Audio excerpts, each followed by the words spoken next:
In this video, I'll be sharing my first impressions of the Bette Davis palette by the Westmore Beauty company, and following the instructions in the guideline to recreate some old Hollywood makeup. For the foundation base, typically a heavy cake foundation would have been utilized, but all I have at the moment is tinted moisturizer, so I'm mixing those two together.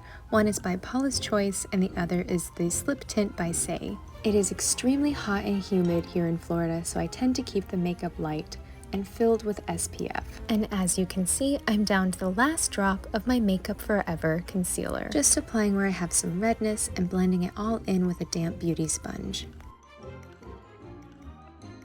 And now we can get into the palette, beginning with the shadow edit, concealing and priming those eyelids.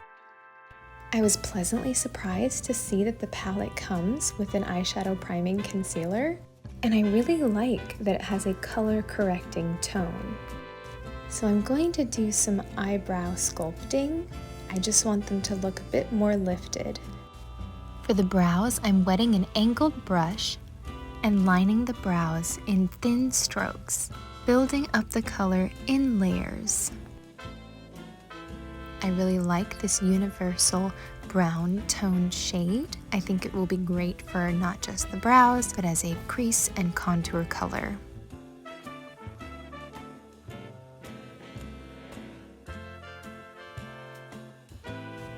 So I'm going to go back under the brow and redefine with the concealer once again. Adding product in layers, lifting and sculpting from underneath.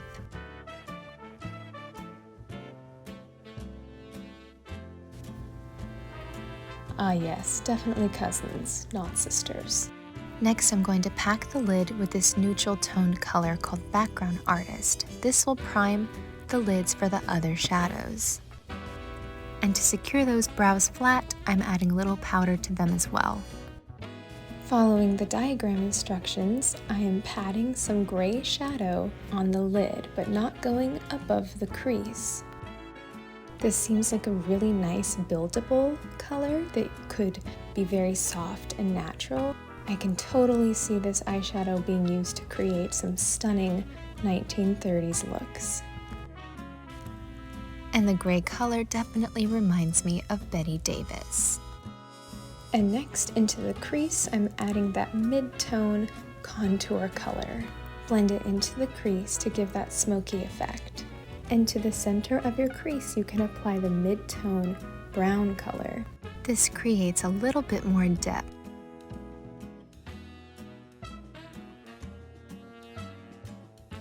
I'm using a pretty dense concealer brush to blend those colors all together seamlessly. Bette Davis's career was at its height in the 30s and 40s, and I definitely see these eyeshadow colors being utilized from those eras. I'm applying a little bit of that highlight color with my fluffy brush. And to line the lashes, I'm using that dark midnight blue color, as if it were a cake liner with a wet angled brush. Just barely pressing the shadow into that upper lash line and blending it out slightly. My concern for the color definitely went away once I saw that it really doesn't look that blue on and is such a compliment to those gray colors. To add some drama to the eye, I put on some mascara and added some lashes. False eyelashes seemed to be a staple during the old Hollywood glam era. There was a very big emphasis on heavy lash lines during that time. I was really excited to try out the cheek and lip tint. The color is definitely on the pink berry side with a cooler undertone, and reminds me of shades you would have seen worn in the 30s. I apply to the high points of the cheek and blend it out, using my finger, and touching up those outer areas with the sponge. You can see some very similar colors in this photo of Bette Davis. And where would old Hollywood glam be without its contouring? I'm taking some inspiration from Lana Turner and adding some contour under the brow bone and down the sides of the nose. Lighting for film and photography was often very extreme, so contouring was necessary. And of course, it's something we still use today. Again, I'm using that same mid-tone contour color, that taupey brown.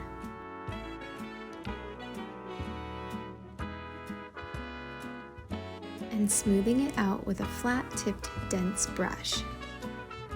To conceal shine, I'm using Background Artist, that nice eyeshadow base, and to the high points of the face, I'm adding some highlighter.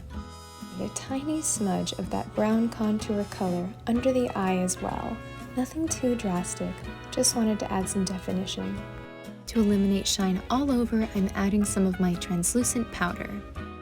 Typically, a loose setting powder would have been applied in a very large quantity and then dusted away, but I'm not having my CoverGirl moment here today. But I'm going to apply layers to get that heavy powdered look, and brushing away any excess. I love the translucent powder by Charlotte Tilbury. It gives a very airbrushed look. Before I apply the lip tint that's provided in the palette, I am going to line my lips with a red lip liner, trying to create that heart shape that was so popular, emphasizing the Cupid's bow and building that heart shape outwards. I like to work with a very sharp pencil and apply it in layers.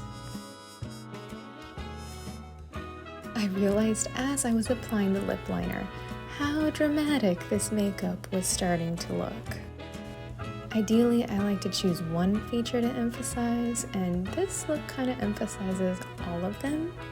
It's definitely more makeup than I would normally wear, but I do think it would hold up to those old Hollywood lights. Blotting the lips helps remove excess, and I'm touching it up with a concealer brush too.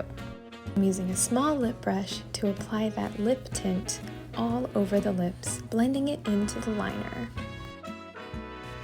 Because the liner I used is red, obviously it's going to have a more red hue than the palette has intended, but I think they blended together nicely to make a very pink-red shade. And to highlight the lip, you can add a little bit of concealer to the center. And to complete the look, I applied a little bit of contour around the face and on the cheekbone as well, trying to recreate that iconic heart-shaped look. Contouring and complementing your face shape was definitely a technique utilized by the Westmores of Hollywood. Overall, I'm very impressed with this makeup palette. They clearly put in the effort to recreate something worthy of Bette Davis's name. I enjoyed using it, and I can't wait to put my own spin on it next time. And in a way, I feel like I have my own piece of makeup history. The Westmores were the first established makeup artists in Hollywood. Known as the artists to the stars, they defined the beauty standards that we still practice today, treating makeup as a science and educating women on how to apply it themselves. It's no wonder that the Westmore Beauty Company is still around and paying homage to their most glamorous clients like Bette Davis.